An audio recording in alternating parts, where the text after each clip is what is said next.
আসসালামু আলাইকুম, কেমন আছেন সবাই? আশা করি সবাই আছেন ভালো। আপনারা দেখতে পাচ্ছেন রূপসী মাহবুবুর রহমান মেমোরিয়াল হাসপাতাল নতুন ভবন। এটি পুরান ভবনের কাজ আপাতত বন্ধ, তো নতুন ভবনে যত রুগী আছে সবাইকে নতুন ভবনে আসার জন্য অনুরোধ করা যাচ্ছে, কারণ নতুন যেই হসপিটাল এটা চালু হয়ে গেছে। আপনারা দেখতে পাচ্ছেন আজকে বৃহস্পতিবার, সব রুগী এখানে চলে আসছে।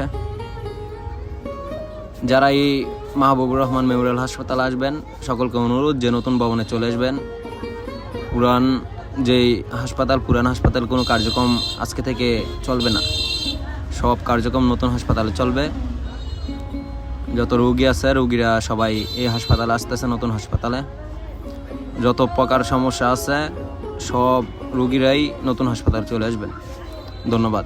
আর এই ভিডিওটা সবাই শেয়ার করে দিবেন যে সবাই দেখতে পারে, কারণ এখনও পুরানো হাসপাতালে সবাই ভিড় করতেছে।